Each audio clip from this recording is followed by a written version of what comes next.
I was breaking up an old bathtub on my driveway when something fell out of it, wrapped in plastic, cash, a cheap phone I had never seen before, and a folded piece of paper with my own name on it. I'm 62 years old. I've been married to the same woman for 19 years. And in the next 10 seconds, I realized she had been planning to take everything from me. My name is Walter Hayes. I live in a quiet neighborhood in Phoenix, Arizona. And what I'm about to tell you actually started as a small surprise for my wife. A brand new bathtub to replace the old one she always complained about. That's it. That was the whole plan. I had no idea that bathtub had been hiding something inside it for months. Maybe longer. If you've been with me on this channel before, you know I take my time with these stories. I let them breathe. Because what happened to me could happen to anyone watching this right now. Your neighbor, your father, your husband, maybe even you. So pour yourself something to drink. Get comfortable and listen carefully. Because the smallest sound, a soft rustle of plastic against broken porcelain, can change a man's entire life in a single afternoon. And mine changed at exactly 2:17 in the afternoon on a Tuesday in July. I didn't even pick the bundle up right away.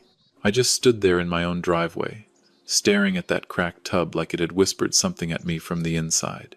You spend 19 years in a house, you think you know every floorboard, every drawer that sticks, every wall that creaks when the AC kicks on at 3 in the morning. That bathtub had been sitting in my master bathroom longer than my marriage. Cream-colored, chipped at the edges, a faint rustering no amount of bleach could lift. Karen used to mention it every couple of months, said it made the whole bathroom feel old, said walking into it made her feel old, so I figured I'd surprise her. That was all this was supposed to be.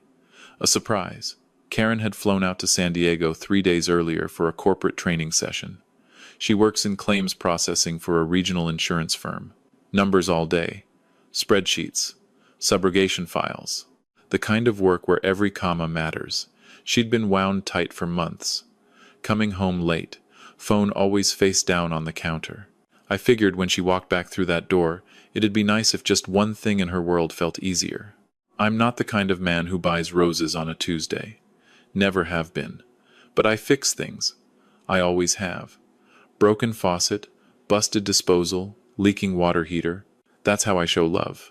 So I drove the truck down to the hardware store on Camelback, picked out a clean white soaker tub, and spent the morning shutting off valves and unscrewing nuts that hadn't moved since the late 90s. It took longer than I wanted. My lower back was already barking at me by 11. By the time I had that old tub free, I should have called somebody. Should have called my neighbor Ramirez 2 doors down. He would have come over in a heartbeat. But I didn't. That's on me. I dragged it through the hallway slow, careful not to scrape the baseboards, then out through the carport and onto the driveway. I remember adjusting my grip, thinking just one more step, thinking I had it, and then it slipped. It hit the hot concrete with this awful flat crack that echoed off the garage door.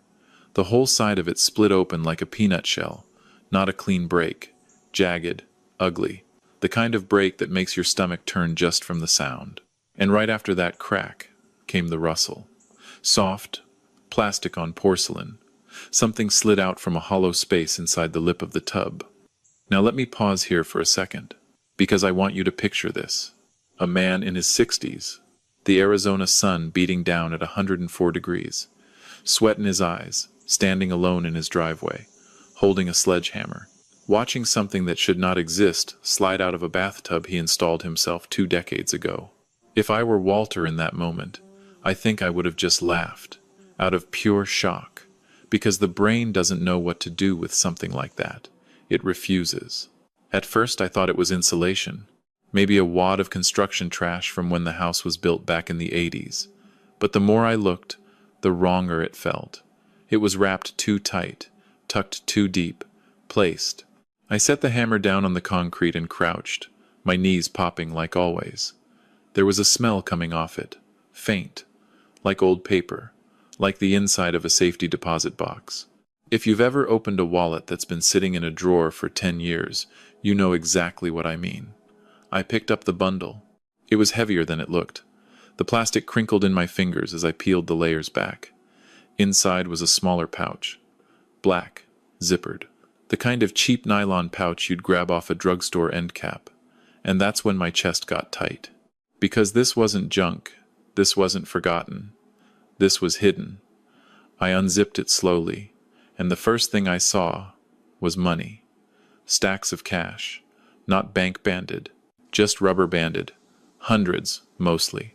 Maybe $7,000–8,000. I didn't count it right then. I didn't need to. Underneath the money was a phone, a flip-style cheap thing. No case, no personalization. The kind of phone you buy with cash at a gas station and never register. And underneath the phone, a single folded sheet of printer paper, typed, not handwritten. The very top of the page had one word on it, timeline. I sank back onto my heels right there in the driveway, the hot concrete burning through my jeans. My hands felt cold. In Phoenix. In July. They felt cold. Now look, I want to be honest with you. If I had been Walter in that exact moment, my first instinct would have been to throw all of it in the trash and pretend I never saw it. Because some part of you knows. Before your brain catches up, your gut already knows. But Walter, to his credit, did the harder thing. He kept reading. There were dates listed down the left side of the page. Recent ones, not years ago, weeks, days, and next to each date were short clipped notes. Re-engage after argument. Push refinance angle again. Keep tone supportive. I read that last line 3 times. Keep tone supportive. Further down. Move funds after paperwork clears. Confirm separate account live. Confirm Walter's signature on package. And at the bottom, 2 words. Final step. Nothing else. Just that. I felt something settle inside my chest. Not a sharp pain. Something heavier. Something that felt like furniture being moved into a room I didn't want furnished. The dates lined up. They lined up perfectly with conversations I half remembered. Karen across the kitchen table 6 weeks ago, sliding a folder toward me. Talking about retirement timing. Saying we needed to be smart, be proactive, lock in a better rate before they climbed again. I could see her now, in my memory, reaching across the placemats and resting her hand on top of mine. That gentle touch she always used when she wanted me to listen. "This is for us, Walt," she'd said. "We need to plan." And I had nodded. Because 19 years buys you that. You stop questioning the person across the table. You just trust. I looked down at the timeline again, and it hit me right in the sternum. This wasn't an idea. This was a script, a sequence, a plan with phases. I sat in that driveway long enough that the shadow of the carport crept across the cracked tub, inch by inch, until the broken edge was in shade and the rest of it was still in burning sun. Eventually, I picked up the burner phone and pressed the power button.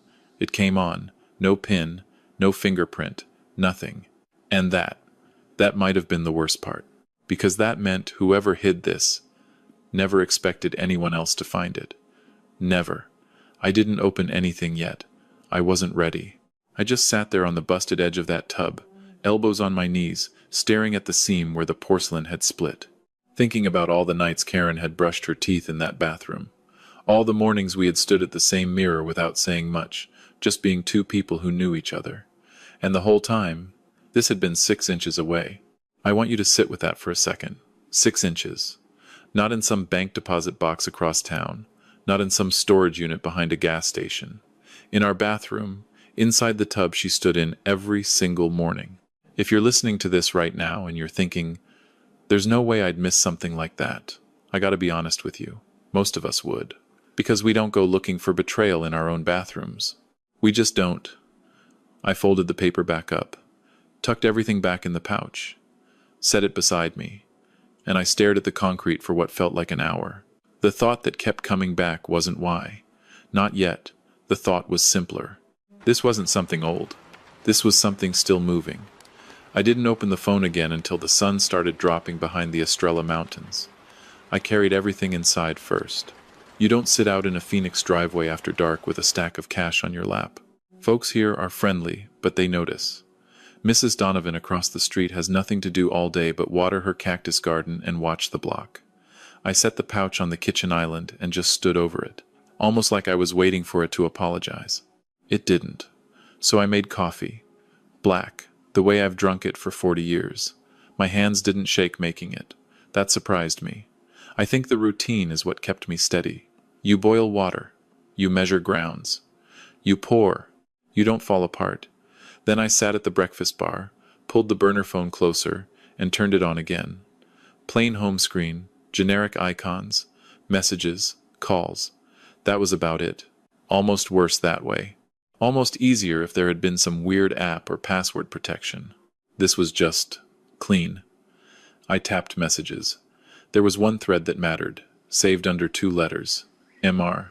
I tapped it. The most recent message had come in that very morning. From MR, schedule still good for Monday. From Karen. Yes, he's been more relaxed since I got back. I'll close it then. I read that twice. He was me. I scrolled up. From MR. Don't push too hard this weekend. Pacing matters. From Karen. I know. 19 years. He trusts me completely. I leaned back on the stool. I want to tell you my heart was pounding, but it wasn't. It was the opposite. Everything got slow. Everything got quiet. Like the volume on the world had been turned down. From Karen.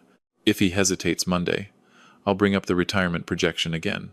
That always lands. From MR. Good. Keep tone supportive. Always supportive. That phrase again. Keep tone supportive. The exact wording from the printed timeline. Word for word. That's not coincidence. That's coordination. From MR. After signature, we move funds within 48 hours. New account already verified. Verified. Already verified. I thought about the joint statements I'd been glancing at the past couple months. I'd noticed a couple of small transfers I didn't fully recognize. Numbers that didn't sit quite right in the memo lines. I'd waved it off. Thought maybe she'd reorganize something. Now, I wasn't waving anything off. Let me say something here, and I want you to hear me. Because if you're a man, or a woman, of a certain age, and your spouse handles most of the finances, please listen. The moment something doesn't add up, even a little, you owe yourself 5 minutes to look. Not to accuse, just to look. Walter didn't look, and I'm not blaming him. I'm telling you, most of us wouldn't have either. I set the phone down and rubbed both hands over my face. 19 years. You don't burn 19 years to the ground over a few text messages. So I stood up, walked to the hallway closet where we kept the filing cabinet, pulled open the second drawer. Mortgage, insurance, old tax returns. I had organized all of it myself a decade ago, my own little system, and that's when I saw it, a folder missing. Not obvious. You'd only know if you were the one who put the system together. The refinance packet Karen had brought home 3 weeks ago. The one I'd glanced at, and then placed neatly behind the homeowner's policy. Gone. I closed the drawer slow and quiet, like the cabinet had ears, and I went back to the kitchen and picked up the burner phone again, scrolled further into the older messages. From Karen. He asked again why now and not next year. From MR. What did you tell him? From Karen. Rates. I told him rates. He nodded and stopped asking. Nodded and stopped asking. That's how she described me to him. A man who nods. A man who stops asking. I sat with that for a long time. And here's the thing I want you to understand. Walter wasn't just hurt. He was being inventoried. He was being described, in real time, to a stranger. Like a problem to be managed. If you've ever been talked about behind your back, even in a small way, you know how that hollows you out. Now multiply that by 19 years.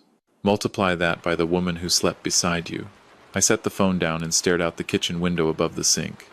The sky over the desert was that deep tangerine pink phoenix gets right before night. Cicadas going in the oleander hedge. Somebody's pool pump kicking on next door. Everything outside looked normal. Inside that little phone, nothing was. I reached for my coffee. It had gone lukewarm. I drank it anyway. Then I picked up my own phone and scrolled to a name I hadn't dialed in maybe 2 years. Frank Delgado. We'd worked construction together back when I was still doing concrete pours in the 90s. He left the trades and went into Phoenix PD. Did 22 years on the job. Retired detective bureau. Quiet guy. Reads people like menus. He picked up on the third ring. Walt. Everything all right? I almost said yes. The lie was right there in my throat, easy as breathing. Then I looked at the burner phone on the counter. No, Frank, I said. Not really. There was a pause on his end. Not a long one. just enough to know he was already shifting gears. "Talk to me, brother," so I told him. "Not all of it. Just enough. The tub, the pouch, the phone, the timeline." He didn't interrupt. Not once. When I read him the line about keep tone supportive, I heard him exhale slow, the kind of exhale that means someone is putting puzzle pieces together they've seen before. "Walt, listen to me," he said. "You sure of what you're reading, word for word?" "I'm holding it right now, Frank." Another pause. Longer. "That's not random," he said, "and it's not old. Somebody wrote that recently. Somebody with a goal. I already knew that. Hearing it from a 30-year cop just made it heavier." "What do you think it is?" I asked. He took his time answering. "Walt, at our age, people don't have affairs for the bedroom anymore. They have affairs for the exit." I closed my eyes. "What does that mean exactly?" "It means somebody's planning to leave you with as little as possible," he said. "And they're being patient about it. That patience is the part that scares me." Now I want to stop right here, because Frank said something in that phone call that I think every single one of you needs to write down. Affairs at 60 are different from affairs at 30. At 30, it's chaos. At 60, it's accounting. Frank told Walter to do nothing. "Not yet. Don't confront her," he said. "Don't change your behavior. Don't even sigh different at dinner. You confront her now, all that evidence walks out the door in a purse. The phone disappears. The paperwork disappears. You'll look like a paranoid old man. So what do? You watch. You document. You get a lawyer. A good one, not a referral from a friend. A real divorce attorney who's seen financial fraud. I know one. Susan Keller. She's downtown. I'll text you her number." We hung up after that. The house felt different. Not haunted. Just changed. Like the temperature had dropped 2 degrees and I was the only one feeling it. I want to say something to you here. From one human being to another. If you ever find yourself in Walter's shoes, your first instinct is going to be to scream, to call her, to throw the phone against the wall. Don't. I know it's against every fiber of who you are. But Frank was right. Composure is the only weapon you have left in that moment. Use it. I didn't sleep that night. I lay in the same bed I'd slept in for 19 years, staring at a ceiling fan I'd installed myself, listening to a desert wind kick up against the bedroom window. Around 3 in the morning I got up, stood at the kitchen sink, drank water out of a glass Karen had brought home from a vacation in Sedona. I picked up the burner phone again and started looking for patterns.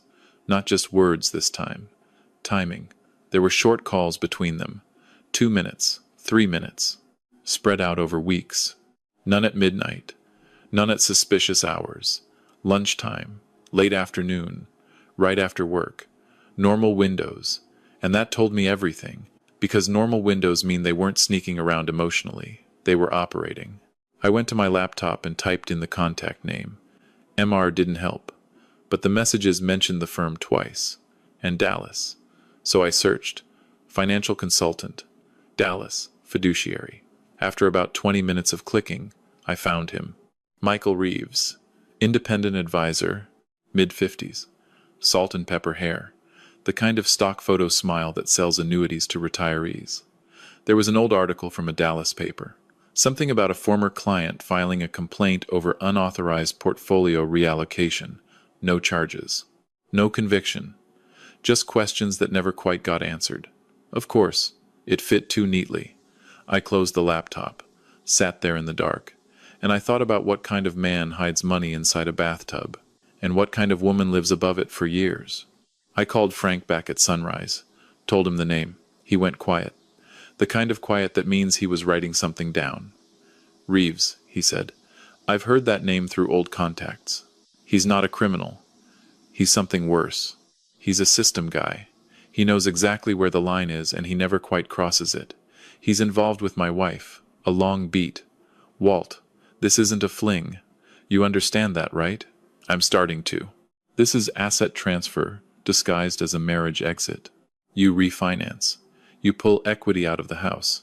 That money goes into an account she controls with him as advisor of record. By the time the paperwork clears probate years from now, you're a renter in your own retirement. What do? You call Susan Keller this morning. You don't wait. So I did. And later that morning I drove down to our credit union over on Thomas Road. Didn't make a scene, didn't demand anything. Just asked, casually, about any pending applications attached to the house. The teller, sweet young woman, started to answer, then froze and smiled and said she'd need both of us present. That hesitation was the answer. I drove home and went straight to Karen's closet. Not snooping for laundry receipts, just checking. Her clothes were there, her shoes, her jewelry box on the dresser. I opened it. Top tray, normal. Bottom compartment, empty. There had been something there. A small velvet pouch I'd given her on our 10th anniversary.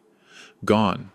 I closed the box, sat on the edge of our bed, looked at the framed picture on her nightstand. The two of us at the Hoover Dam, maybe 12 years ago. Wind in her hair. My arm around her shoulder. We looked solid. Real. I set the picture face down, and I said something out loud to the empty room. Who are you? Not angry. Just genuinely asking.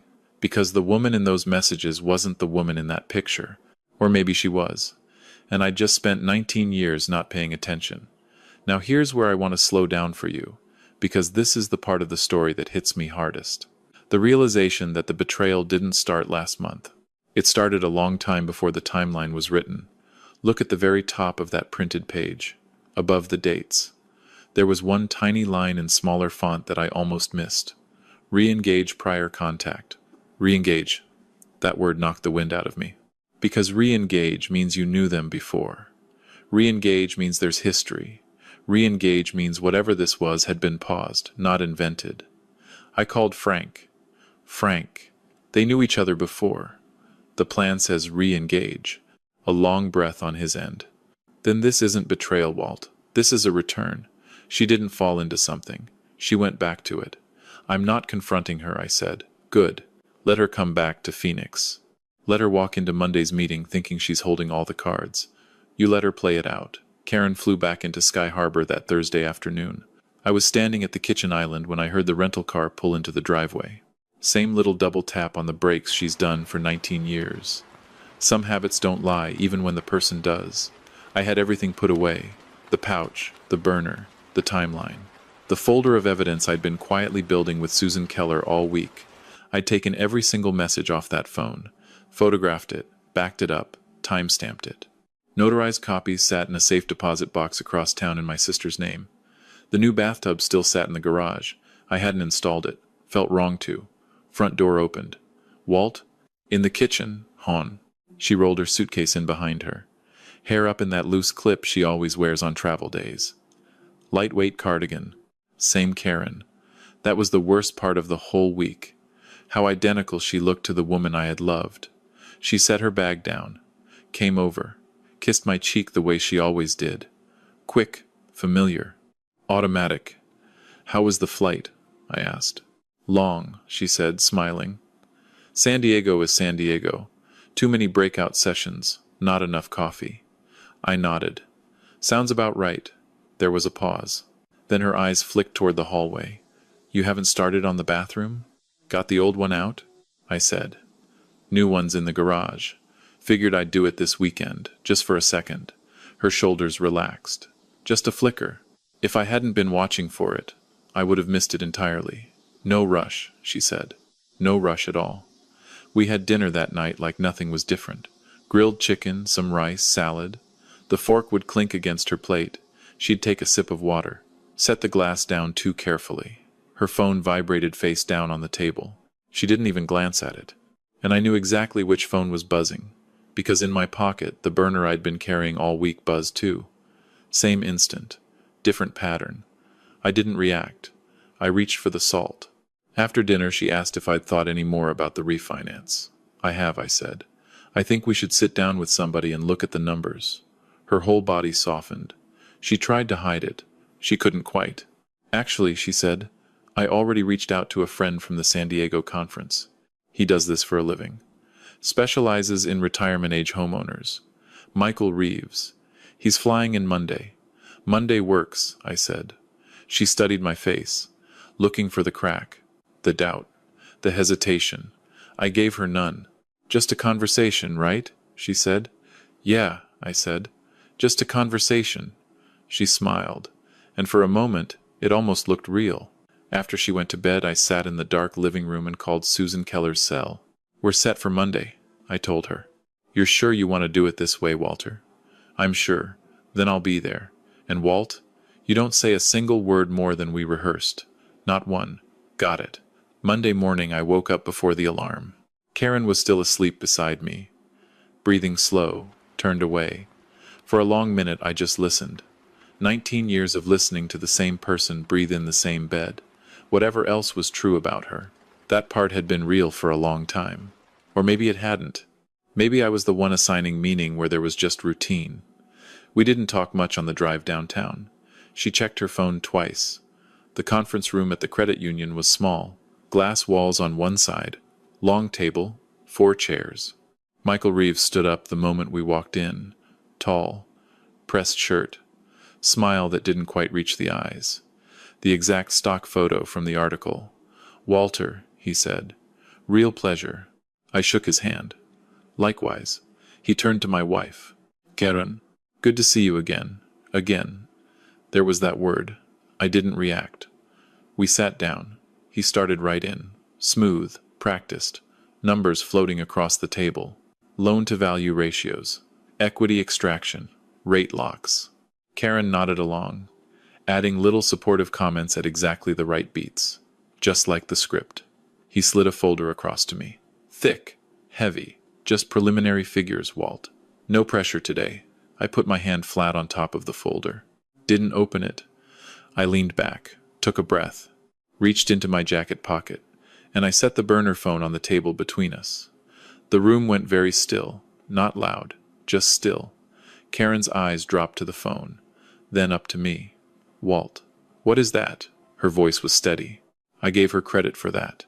I reached into my other pocket and put the folded timeline next to the phone, smoothed it open with the side of my hand, and I said the line I had practiced in the bathroom mirror for 4 mornings straight. "You forgot this in the bathtub?" Karen. For one long second nothing moved, and then I saw it. Her face didn't crack, it calculated. Michael's eyes flicked once between the phone and the page. He knew. Of course he knew. Karen leaned back slowly in her chair. "You went through my things." Not a question. "It fell out, Karen," I said gently. "When the tub broke, it all fell out." Silence. Michael cleared his throat. "I think there may be some confusion here." I cut him off without raising my voice. "Mr. Reeves, the messages are still on the phone. The dates match. The transfer instructions match. The verified account number matches. We can keep going if you want." Karen looked at me differently then, like she was seeing me for the first time in 19 years. "How much did you read?" "All of it," she exhaled. And to my surprise, she nodded once, like a woman closing a chapter. "Okay," she said quietly. Michael shifted. "Karen, we should." "It's done, Michael," she said, not even looking at him. He already knows. "Stop talking." That was the most honest sentence I'd heard from her in months. I slid a second folder across the table. "This is what's been documented," I said. "Messages, dates, bank inquiries. Notarized copies are off-site." Right on cue, the door opened. Susan Keller stepped in, black blazer, briefcase. Calm as a morning lake. "Mr. Reeves, Mrs. Hayes." Michael's posture stiffened. Karen didn't even look surprised. She just folded her hands on the table. "Mr. Reeves," Susan said evenly, "I'd like to discuss attempted asset reallocation, undisclosed fiduciary contact with a married client, and the coordination of marital fraud across state lines. We can do that here, or we can do it later in front of a judge in Maricopa County. Your preference." Michael's confidence cracked like the bathtub did on my driveway, not all at once. Just along one seam. He stood up. "I think this is over." "That's your right," Susan said. "But this conversation isn't ending. Just relocating." He walked out. Just left her there. She didn't even watch him go. She just kept her eyes on me. "You planned this." I shook my head slowly. "No, Karen. You did." I just stopped sleeping through it. Something behind her face fell. Whatever was left of the woman I married. Not the calculator. The woman, maybe just a sliver of her, was still in there. "What happens now?" she asked. "Now everything stops," I said. "Every transfer, every signature, every step on that timeline. It all stops today." She nodded once, picked up her purse, and she walked out of that conference room without another word. I didn't follow her. Didn't need to. A few weeks later, the house felt quiet again. But it was a different kind of quiet. Cleaner, lighter. The new bathtub was finally installed. White. Simple. Nothing fancy. I stood in the doorway one morning with my coffee, looking at it, thinking about how something so small can split open something so big. And here's where I want to talk to you directly, friend to friend. Because this story, as wild as it sounds, is not rare. It's happening in quiet houses all over this country. I want to tell you what this teaches us. The mistake most people make is assuming that loyalty is permanent. It isn't. Loyalty is renewed every single year by both people. The day one person stops renewing it, the marriage becomes a performance. And in America, especially after 50, financial betrayal is one of the fastest growing forms of elder harm. The AARP has been warning about it for years. Refinancing scams, deed transfers, quitclaim signatures buried inside refinance packets. Your local Adult Protective Services office actually handles these cases. So does the Consumer Financial Protection Bureau. If something feels off in your finances, you can request a free credit freeze through Equifax, Experian, and TransUnion. You can pull your home title from your county recorder for under $20. You can file an alert on your Social Security number. These are tools nobody tells you about until it's too late. So let me give you one specific thing to do this week. Pull your last 3 bank statements. Read every single line item. Not the totals, the line items. If anything, even one transfer doesn't make sense to you, ask, out loud, to the person in your life who handles the money. You are allowed to ask. You are not paranoid. You are awake. And ask yourself this question tonight before you go to sleep. If something happened to me tomorrow, do I actually know where my own money is? If you don't know the answer, that's the answer. If you've ever found yourself in a situation like Walter's, if your gut has been telling you something for months, and you've been pushing it down because it's easier, please listen to it. If you're a son or daughter watching your aging parent get pulled into financial decisions that don't add up, step in. Gently, but step in. If you're someone who handles all the finances in your relationship and you've been carrying that weight alone, bring your partner in. Show them everything. Transparency is love at 60. If you're listening to this in the car on the way home from work and you're tired and you're thinking, not me, not us, that's exactly what Walter thought too. 3 days before a bathtub fell on his driveway. And if you're someone who's already lost a lot to someone you trusted, please hear me. It is not your fault. You loved correctly. They acted incorrectly. Those are 2 different things. So before I let you go, I want to hear from you. Comment 1 if you think Walter handled this exactly right. Comment 2 if you think Karen deserved a chance to explain herself privately first. Comment 3 if you've ever found something in your own home that changed how you saw the person beside you. And right under your number, tell me where you're watching from, your city, your country, and what time it is for you right now. I genuinely read these. Phoenix at sunset is my favorite, but I love hearing from a kitchen in Ohio at midnight or a porch in Texas at sunrise. Tell me where you are. If this story moved you in any way, pause for 1 second and hit that like button. It tells the algorithm to show this story to someone who needs to hear it tonight. Maybe a Walter who's about to install a bathtub. Maybe a Karen who's about to make a choice she can't undo. Subscribe to the channel and turn on the bell, because every week I tell stories like this. Real human stories about trust, betrayal, and the small sounds we should have listened to sooner. Disclaimer. This is a fictional story inspired by patterns I've seen in real elder fraud and financial betrayal cases reported across the United States. But it has been 100% rewritten by me here in Phoenix to avoid reused content and to honor the real people behind cases like these. Names, places, and details are entirely my own creation. If anything in this story matched your real life too closely, please reach out to a licensed attorney, your local Adult Protective Services, or the Consumer Financial Protection Bureau. You are not alone. And remember, sometimes the truth doesn't come crashing in. Sometimes it's just a soft, dry rustle, plastic sliding across broken porcelain. So pay attention, stay kind, stay awake, and I'll see you in the next story.